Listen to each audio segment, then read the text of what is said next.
Good evening and welcome to The Situation. I am Joel Ford, and in the studios this evening I have the pleasure and honor of having what I would consider for a short period of time a good friend in Darius Little. Let me tell you a little bit about Darius. Darius Little is a native of North Carolina. He is an executive consultant based in Charlotte, North Carolina.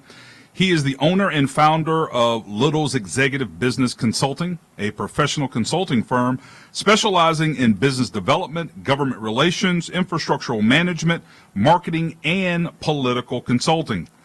Darius is a member of Friendship Missionary Baptist Church in Charlotte, North Carolina. He is an active and devoted member. Darius can be found in, are you ready for this? Sunday school. You can probably count on two hands how many people are in Sunday school, can't you? And let me say this to you. Folk at Friendship, don't be calling me up and emailing me and getting mad at me. I know y'all got a packed Bible study and Sunday school. Yes, we do. Darius, like I said, can be found in Sunday school and Bible study, prayer meeting, somewhere participating and volunteering in activities within his church and the Charlotte community at large. He is also a member of countless social, civic, and professional organizations in Charlotte and across the state of North Carolina. Darius has spent the majority of his life as a Democratic operative. He worked extremely hard for Barack Obama in his campaign election and also received countless awards and various forms of recognition for over a decade of consistent volunteerism and community service. And so, Darius, welcome to The Situation. Thank you. It is my pleasure to have you here this evening. And so, I want to get right to it. Yes, sir. What was the turning point? So, I read your bio, yes, and I talked about your background, your professional background, as well as your commitment to the church, which yes, I think is commendable. But what was the turning point? Because now you are a Republican. Yes. Well, Joel, and I think that question is pretty good. And I say good because it brings a good foundation to the current political discussion. You know, in the current climate, we don't get to actually answer questions. And when someone answers a question, you get to learn more about them and what leads them to their ideology. Not what they are as a whole person, but their political ideology based on personal experience. For me, I grew up in a middle-class rural home in eastern North Carolina. I live in the city now. Spent most of my life in the Raleigh-Durham area. However, that's a mixed experience. I had different academic experiences. University of North Carolina at Chapel Hill. I had an interinstitutional Tar Heels in the house? In the house. Go Coach Williams. They should do pretty good. Mac Brown's got the football heels back. Yeah, the Mac is back. The Mac is back. The Heat is in Chapel Hill. But different experiences there. A brief little stint at Duke University, which is a very unique experience. But just your experiences mold you. And my experience in rural America really, really plays a large role in who I am. You know, people always say, don't forget where you come from. And now I live in Charlotte, have been in Charlotte for about 5 years. See, I don't think the average person listening from an urban perspective in North Carolina really gets that that rural perspective and experience. And then when you combine that with your faith, yes, that has a way of shaping the way that a person thinks. And so I would say, unless you can correct me, for the most of your life, you, even as an adult, you were a Democrat. Yes. But at some point, something changed, something clicked, something registered, and you said, you know, this may not be working the way that I thought it was. And yes, so how did you get there?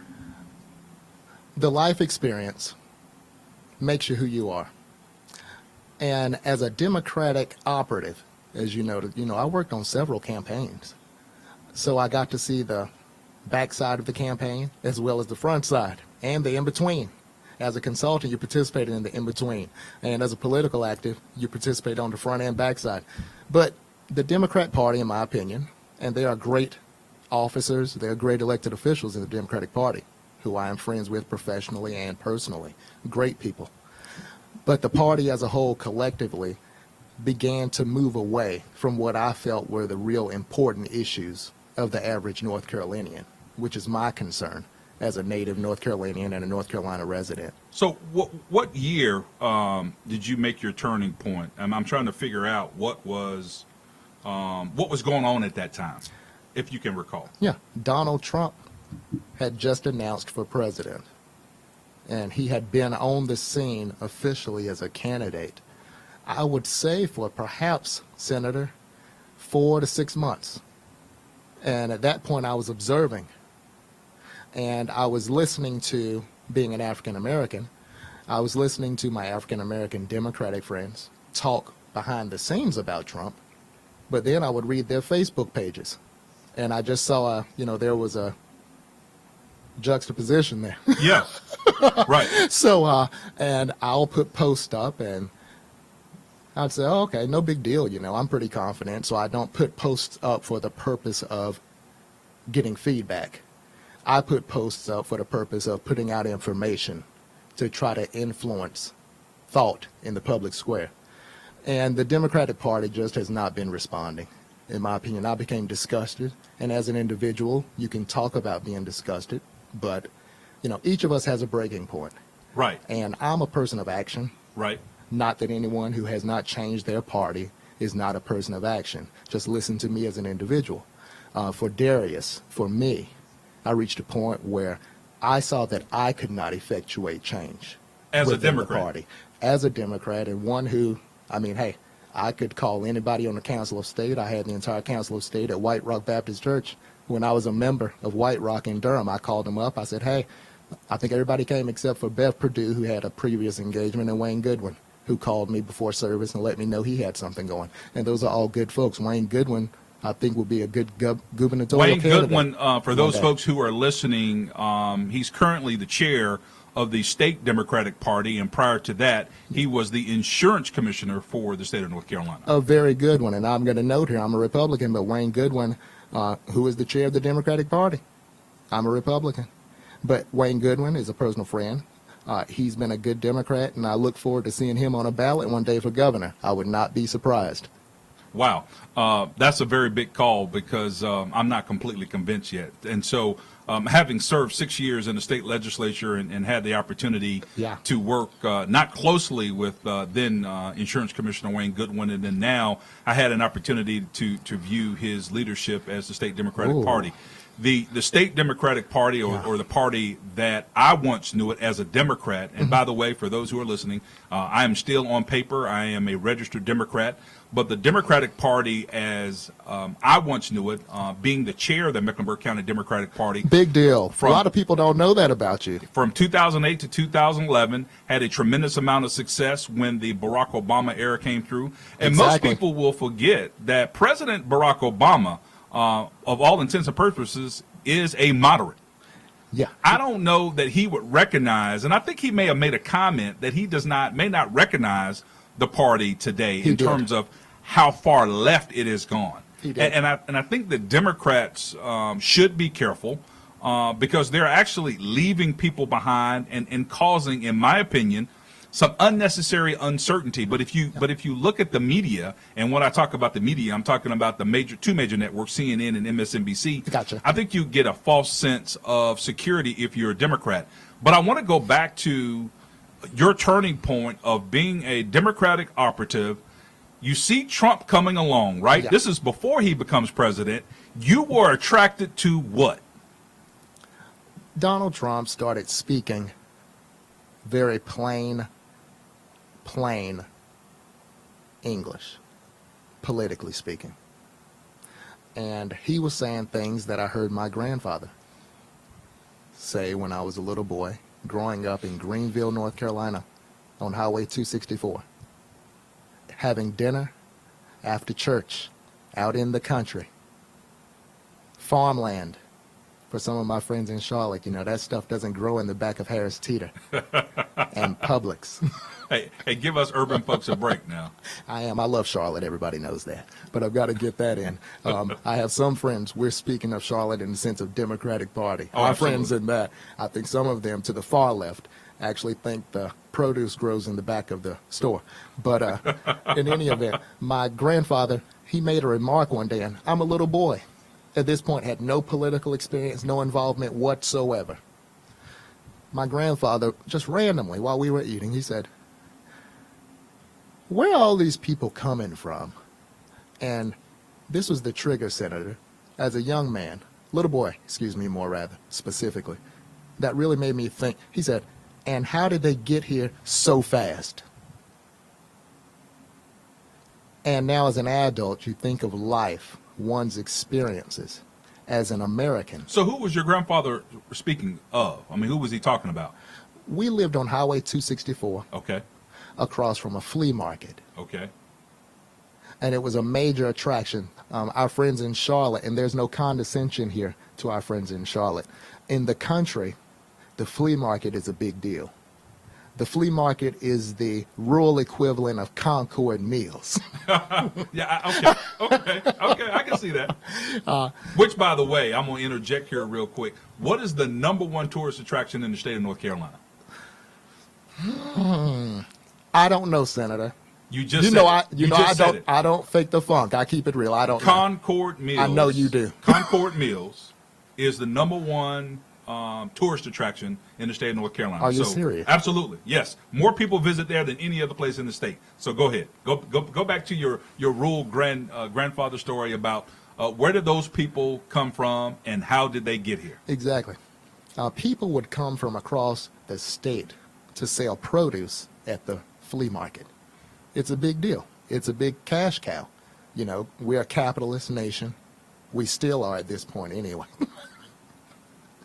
Are you implying that we're going to change and go to a socialist society? That's not my desire, but that is the desire. I want to talk about that too, but go ahead. Of some. Just throwing that out there, Senator. I figured we might get there, but I like ruffling things up a little bit. But the help would come. And I say that not condescendingly. We were in the country, so that was a common term, which politically speaking, the president speaking plainly, as I referenced before, he says words that people get offended by, but really, to folks in the country, and there's no academic ignorance here. There's no rural stupidity or naivety. It is one's life experience, how one communicates. Even within the black community, Pookie and them don't communicate the same way the bourgeois do, or not even the middle class, who are not bourgeois, but that's a whole nother discussion. Politics, how politics affects a community. We have moved into a political society where the generalizations are driving policy. And my grandfather saw something, and it was not a generalization. It was reality. And just because something may not be your reality does not mean it is not your fellow Americans' reality. We're talking about discussion. An old man, a veteran, rural churchman, black farmer, had an observation. He saw a lot of foreign people who were not citizens. How do you know they weren't citizens, Darius? Because we actually talked to them. The flea market was right across the street. We'd go over there, buy produce. Even though we were farmers, you support other people. You buy their produce, their goods. They even had clothing, things like that. It's a flea market, full service, everything. It was like the equivalent of Walmart, Supercenter, not the local market, not the market, the Supercenter. Right, I get it. And these people started taking the jobs. You said, what jobs? Afterwards, a lot of the minorities would make money by cleaning up after the market. And some of the black folks in the community, it's funny, some of the town drunks. My grandfather was a respected man in the community. And, he would help people out, loan them money and stuff. He had a farm, a juke joint, things like that. We'll get into that later, I'm sure, at some point.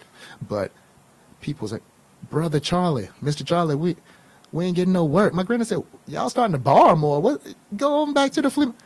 And they would say, the Mexicans, that's their word, not ours, here tonight. The Mexicans are getting all the jobs because they paying them less. My granddad, he was a businessman. He owned a store, a club, all kinds of stuff. And they knew he was a respected farmer. The politicians would come to my grandfather to talk to the black farmers, to find out what the lay of the land was politically, negotiating land, things some of our urban friends don't know about, receiving money per pound, You're a state senator, so you know about that kind of stuff, negotiating with the feds and state senators. That kind of stuff is important with our produce, which affects urban people. But all of that stuff was going on. So We saw that directly, and now it's manifested. And so that's resonating with me. And so for a lot of people, when they hear the President Donald Trump say, "Make America Great," Yeah, you hear something different. yeah. What do you hear? I hear, let's give Americans opportunity again. Greatness is how one defines greatness. And with my experience and observation, I lived pretty well. I was taken care of. I was Charlie Little's grandson. So it was not something that affected me, which is the irony of today's political discussion. I get to take some heat, and I'm like, well, I don't compete with these people for corporate contracts. But I'm concerned because I see how it affects others, primarily those who look like me. See, this is a reason why I wanted to have this conversation, is because just because someone is African American, don't automatically assume that they are a Democrat. I mean, you are a proud card-carrying Republican who supports the President of the United States, and I'm transitioning here. No problem. You were on national television. Yes. You were on CNN, and you made this comment, and the comment had to do with, if I can get it correctly, your quote, because let me see if I can set it up for you this way. CNN brought in some evangelicals out of Charlotte, North Carolina, of which you were one of several that were part of an audience. And I don't remember what the question was, but I do remember what your answer was. And you said, we're not looking for a pastor-in-chief, we're looking for a commander-in-chief. And now I get it. It had to do with the president's moral behavior. Yes. Or some people would say their lack of.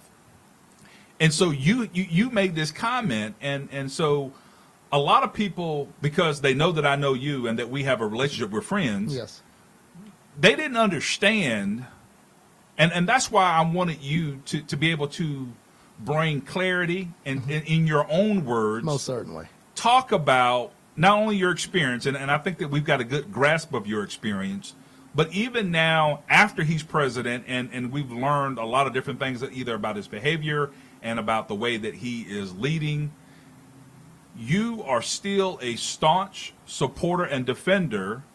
And again, I'm going to go back to your quote is, and in the proper context, because I'm looking at evangelicals or those Christians, and the reason why I bring this up, because I really thought the CNN was trying to set y'all up, right? Yeah, right. So if you believe in the Bible and you call yourself a Christian, and these are my words, and I can't put these into words, and this was on Anderson Cooper's show, how on earth? Great ratings, by the way, great ratings. How on earth can you as a Christian support Donald Trump? Because in my judgmental eyes, and this is not me speaking, I'm speaking as it relates to other people, he is morally bankrupt. And then you make this comment, which I thought was great and it was fascinating. We're not looking for a pastor-in-chief. We're looking for a commander-in-chief. And so I bring this to your attention because I believe that if the church would just simply be the church and then allow commerce to be do business and allow our government officials to be that. But I believe that in terms, if you're a believer, and I'm talking about a believer in Jesus Christ, I'm talking about Christians. Yes. That our ministers would be more of a guide for us, right? In terms of teaching the Bible, and which if you're a believer, then that Bible should direct what you say and do. That's correct. If you are teaching it. So holistically. I want to pick up right there when you made that comment on national television and what was going through your mind at that particular time, and then what has been the reaction since then. The specific quote from me, actually, I don't want to take credit from another interviewee. With my portion was to be exactly to the point. He is not the pastor of Friendship Missionary Baptist Church. He is my president. It was actually another gentleman that had that quote, but they put them both together, so you got them at the same time. Okay. With that in mind, What was the background and framework for your question again, please? It had to do with the producer asking the question about Donald Trump's moral behavior. Okay. And how There we could go. you, as a Christian, still stand by and support him? Oh, very easy. And this would be my response immediately to anyone who would define themselves as a Christian. And that is whether you are an evangelical Christian, whether you are whatever type of Christian one defines themselves. And it's very important that we note, I don't define myself as an evangelical Christian. I define myself as a Christian. That was merely an identity that CNN in its publication, and I have no control over CNN and what they say, which is important for us as a community collectively. That's regardless of race. When we're watching television, for example, individuals are put out with a certain label or title, and it affects the way that the audience even receives the responses. Well, how do you get evangelical? What does that mean? I had some folks in my church who asked me throughout the week. People who like me, very fine. I mean, and I'm active, so people need to understand things are just fine for me at church. It's quite funny. We just had a revival this week, and most people come up to me, Brother Little, I feel like somebody without a party. I know we in church, but I'm not going to get into that. But I mean, so, let's keep it real. I just don't mind talking in the open That's because right. I just have that strength. And well, So let me I say don't this care. to you, and I'm going to say this to you publicly. That's one of the things that I admire about you is your candor. And so if anybody is interested, because I know you're on social media, and if you have the opportunity to follow Darius Little on Facebook or social media, not only is he hilarious, he is a truth teller to the nth degree. I'm And so, honored. Well, no, I don't think that we have seen some of the things, in my opinion, that you have been able to say and articulate as it relates to about our city and about local politics. And so in moving on to local politics, give me your take on what happened in this past primary. Oh, wow. And what do you think is going to happen in November? But because let me again, you're coming at this from someone who lives uptown, who's single. By the way, if there's any ladies out there, I do know this. He is single and he's willing to date. So please feel free to reach in and call to the show. Good-looking young man, clean, Christian. He likes long walks on the beach at sunset. So, but you have, I mean, you own your own business, right? Yes, sir. So you live uptown. What do you think about our local elections and the direction of the city of Charlotte? Let me say this to you. I know you got to be happy. The city of Charlotte, under the leadership of our mayor, Vi Lyles, went out Yes. to Las Vegas and recruited and brought back the RNC. And so, Very pleased. That was a solid business decision by the elected of Charlotte, North Carolina. Hey, I the don't have a leading problem with it. business city in North Carolina. And we have a robust hospitality and tourism. Very robust. And so let me say this to you. For a lot of those Democrats who are still upset, and by the way, y'all still voted for her and the other people who voted to bring the RNC. That's right. They So got reelected. let's stop it. So no one lost their election over it, which I think is comical because a lot of people, I mean, they were spitfire mad, man. Very. We're going to vote you out. Very. Yeah, right. We're going to primary Vi. We're tired of this. And it did not happen, which is hilarious, right? I think you. Let me say this. Just interesting observation. So the one person that voted against it lost. Think about it. The one person who voted against it lost. You're trying And to start trouble. No, it's the truth. And so, I mean, anyway, this is what I'm going to say to you. So one of the things that frustrates me the most about liberal Democrats, and I call them liberal because I think they're not really thinking correctly. So you want to deny a convention based upon political ideology, and then you want to disguise it or try to cover it up under an issue of safety when, you know, what most people don't realize about these political conventions, they're going to have a perimeter that's going to be set up. The city of Charlotte gets $50 million for security. So we're going to have security come in from around the region to not only protect the elected officials, but the convention goers. So I really do not anticipate any violence or There'll be anything a that's negative. handful of non-local rioters. But let me say this to you: based upon the way the thing is going to be set up, they're not going to be inside the perimeter where the convention's going on. It's going to have to be outside. So I say all this to you to say I'm going someplace with this. Is that we have a lot of people who look like me and you, Yes. and who are a cross section of all over this community and state who work in hospitality and tourism. So when you want to deny a convention based upon political ideology, the way I look at it is that you're denying that bartender the opportunity to go to work and earn money for his or her family. You're denying that waitress. You're denying those car parking attendants. You're denying caterers the opportunity to earn money, Yes. to take care of their families, to pay daycare bills, to make car notes, and to pay mortgages.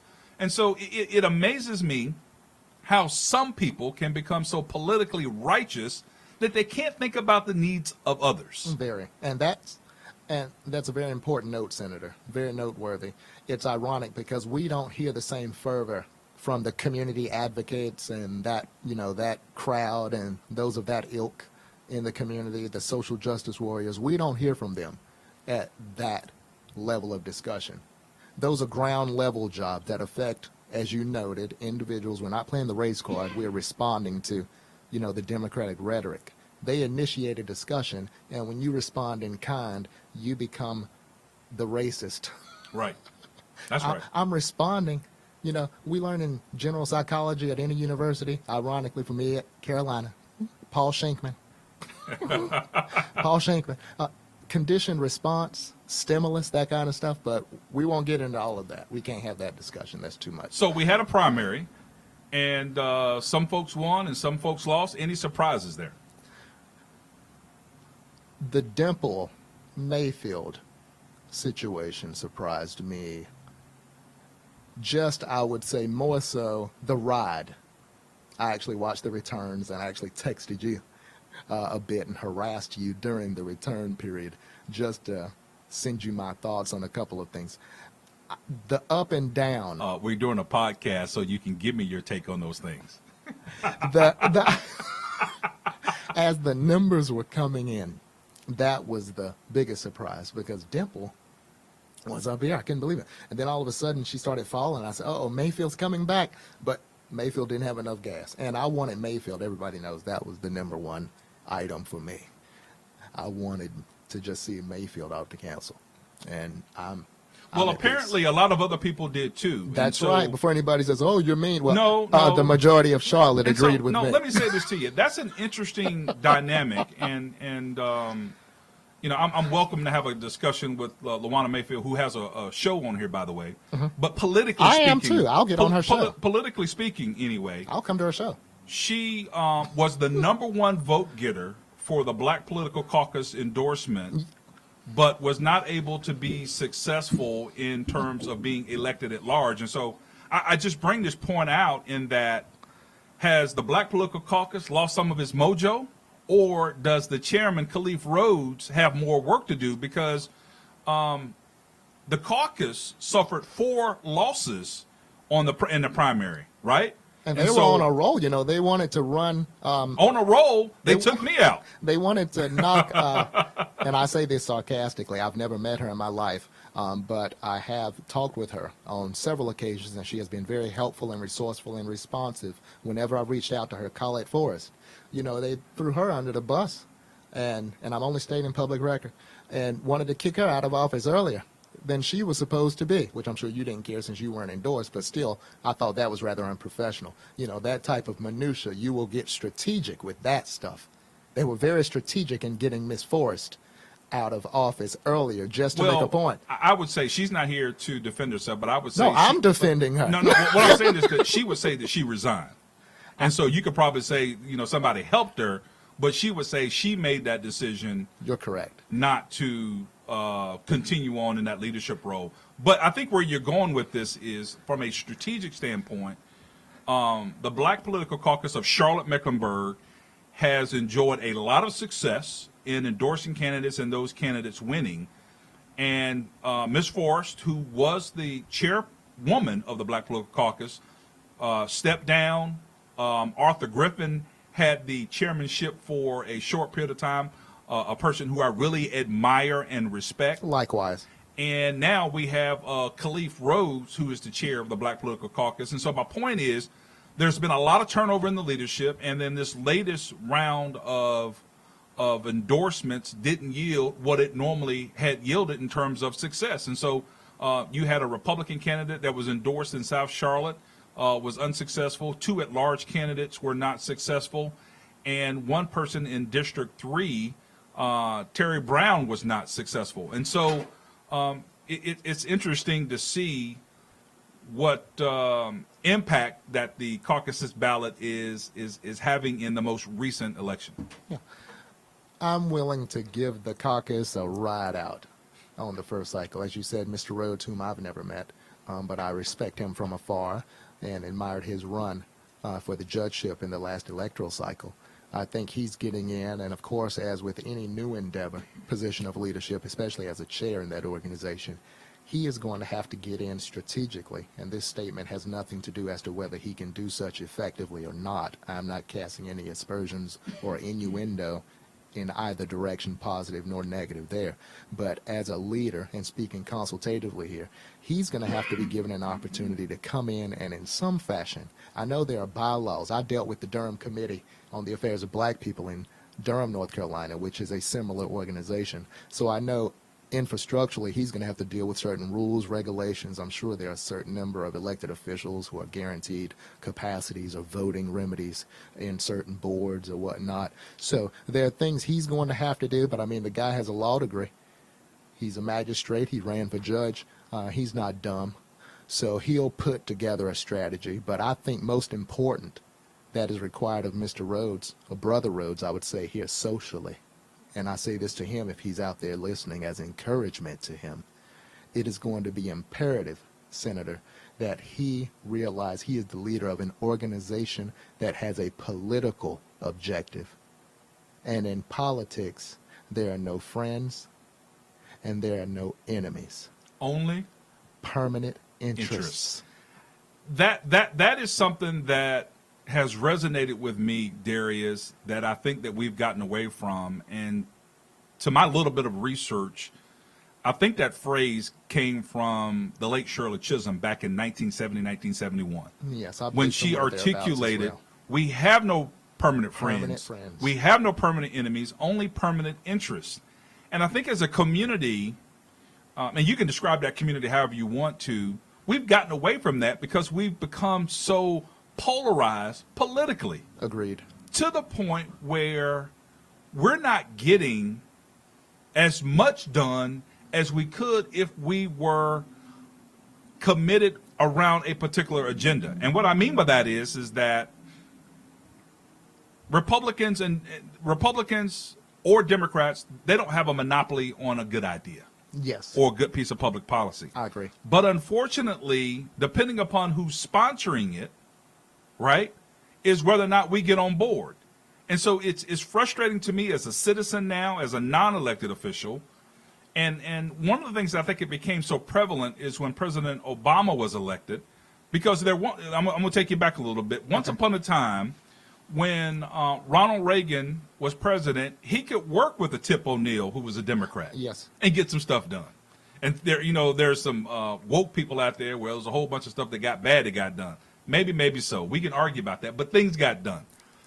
There was a time when Bill Clinton and Newt Gingrich could sit down and work stuff out. They got a lot of things done. Excuse me. Lo and behold, President Barack Obama gets elected, and the Republicans absolutely shut down on him. And where I'm going with this, they were able to pass one piece of major legislation, which was the Affordable Care Act. Yes. And so what do Republicans do for the next 8 to 10 years? Try to undo it. And so my point is not to point fingers at Democrats or Republicans, is to say that when you have major pieces of legislation like that are not bipartisan, you have another party that gets obsessed with nothing else but taking that down. And so now President Trump is elected, and so you can't find a Democrat. Well, I take that back. President Trump, under his leadership, was able to pass the First Step Act. Yes, ironically. And in working with Van Jones, who I admire, who had been, I know you're smiling, who has been working on criminal justice reform for over 20 years. Hey, Van. And so he will give credit where credit is due, and took a beating for it publicly for acknowledging. He said, hey, look, President Obama was good administratively, and I have to give him credit for that. He said, but that was it. Van, I owe you lunch when you're in Charlotte again. My apologies. He said President Trump was good on the policy side. And so to me, that's the way things are supposed to work. But Van Jones, in a lot of Democrats' eyes, is the bad guy for working with the president of the United States, Donald Trump. But let me say this to you. This is what really gets up under my skin, right? You got these people that were against him, Van Jones, and the president from passing criminal justice reform, right? First Step Act. They're campaigning on it. What about those individuals that were in jail? What about those loved ones who had people in jail, right? Who were sentenced, these harsh sentences for nonviolent acts? Is there any happiness for those families? Absolutely. Those American families?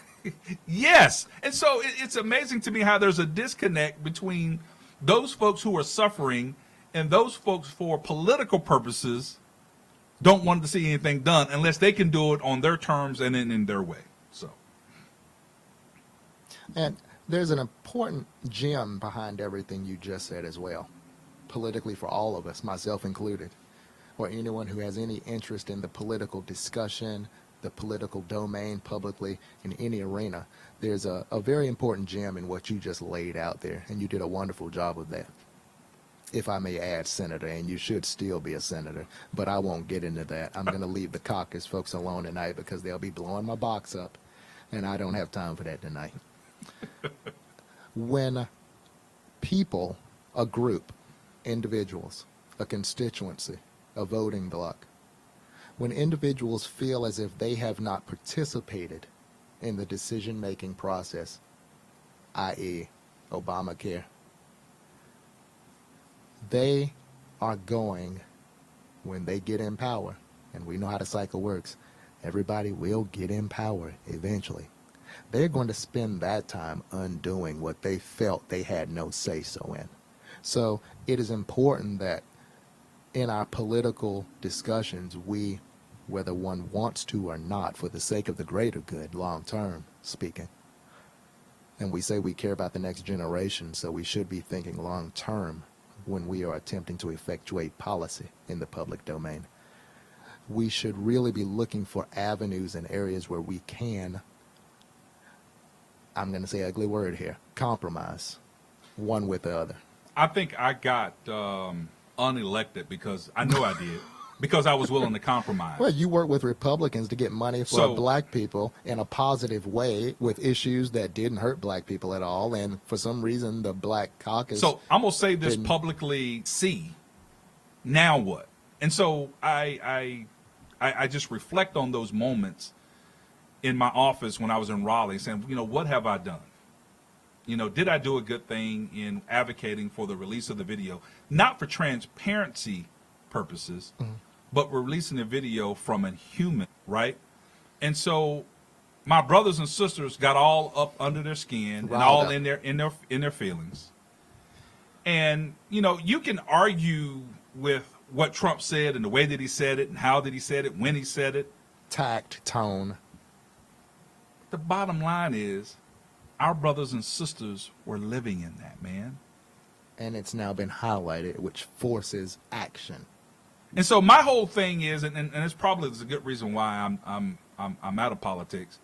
I wasn't as concerned. For now, I wasn't as concerned about what he said, more so about the living conditions in which those people were living in. And so my question went to, not that Trump is a racist, and you can argue whether he is or whether he's not. My issue was, Darius, was this: who's going to clean it up? Exactly. There's no discussion about solution. I always joked. I said the Democrat Party always gives African Americans its most loyal constituency. It gives them ad hoc committees and gives everybody else policy.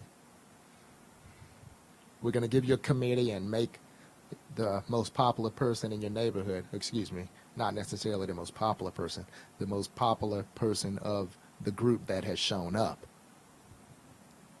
the chair.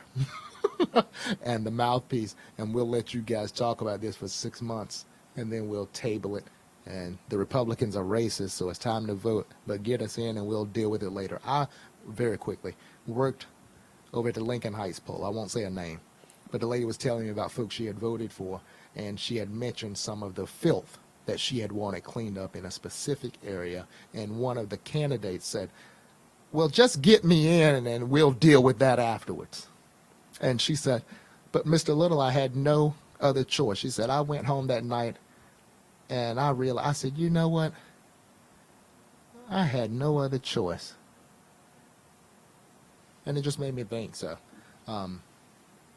hey. Well, look, as we get ready to wind the show up. So Republicans need to outreach. That's a whole area they fall short in. So, yeah. So tell me what the Republicans need to do to get more votes. Well, I'm not giving them any free consulting because they don't deserve any. So they can contact me. I'm all over the internet, and I should be easily found. But, and this is in defense of the Democrats. The African-American community is not forcing the Democratic Party to stand and take action for their community and earn their votes by forcing them to see that that voting base is not guaranteed, but there's a vulnerability there. So we being you black Democrats, must be earned like a wife, a worthy wife. We don't work for things now. We want everything to be handed to us, socialism. Give me, give me, give me. But I won't get into all of that. The Republicans are not seizing an opportunity to reach out to black people. And for those who say, oh, he's trying to push the Republicans, actually, I'm okay. I'm trying to help black people in general because I'm trying to create more competition in the marketplace. I don't agree with my mother 97% of the time, and neither do you. So how do you vote Democrat 97% of the time? And hopefully I can come back and I'll get these black preachers, except for mine. I love my pastor. He's good. No. We got a few more minutes if you want to get on some preachers now. But see, this is where, you know, the rub is for me. You've got a group of individuals within the Democratic Party. Yes, sir. That will follow behind another group of Democrats in the party who don't have anything in common. And I'll give you a major, for instance. Okay. Public schools. Okay, go there. So you've got some folks in the Democratic Party that says, you know what, y'all need to stick with the public schools. The public schools are the best thing going, and eventually we'll get it right. Because they will acknowledge a little bit there's some issues there. Okay. And then other people coming along and said, no, you ought to have a choice. You should be able to decide where your child goes to school, whether that's a charter school or whether you're going to be able to accept a voucher. And if you mention vouchers, oh my goodness, people lose their mind. Lo and behold, we've got two of several prominent churches in the city of Charlotte who are currently accepting that voucher, African American churches who are accepting that voucher to educate kids in their Christian schools. So I think African Americans who are Democrats have to be a little bit more careful because you're going to a church with a Christian school that's providing a kid who looks like you a quality education, and you may be trying to undo that. That's right. You may be supporting someone.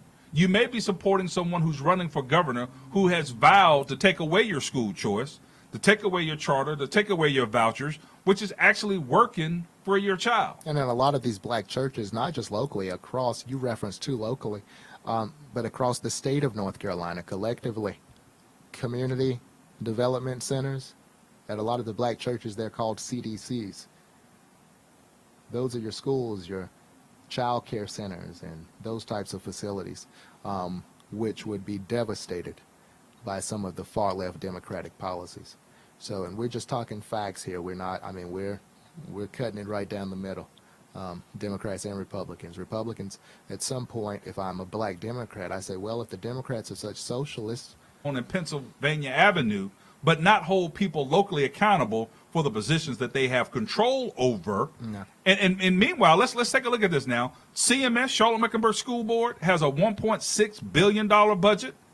The county has a multi-billion-dollar budget. The city of Charlotte has a multi-billion-dollar budget.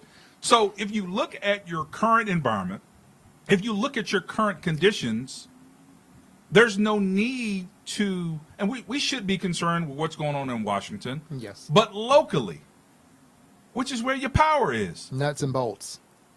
And so I can argue, what do we have to show for it? Yeah. I make the point that when I moved to Charlotte, North Carolina, the beautiful city of Charlotte, North Carolina, from the Raleigh-Durham area, the same roads that were not paved and negative-looking corridors. I speak different in public. The negative or more negative appearing corridors within Charlotte, North Carolina. Negative corridors. Facebook page is private, by the way. But seriously, they look the same. And Donald Trump doesn't vote on this stuff every other Monday night. And I would argue that a lot of these things, our failing schools, our torn up, dilapidated high crime areas in our city, predate Donald Trump. Exactly. So that's how I know the people that are promoting these negative public discussions. As I say on Facebook, it can look condescending. I don't care. These people aren't serious. So, I just ignore. It hurts me, though, when I hear you say that, because people have faith in their vote. They have faith in their elected officials that they're going to do the right thing. And when I have served and volunteered as long as I have, there's a lot of cynicism and there is a lot of hypocrisy. And there's a lot of game playing. And so I wish that as a community, as a state, and then as a country, we would grow up politically and start holding in line legally. I can't wait to come back. It's been an honor to be with you, Senator. I thank you very much. I pray that the Lord continues to bless you and your family. Congratulations. You had a recent anniversary. Thank you very much. 19 years I have been successfully married. Successfully.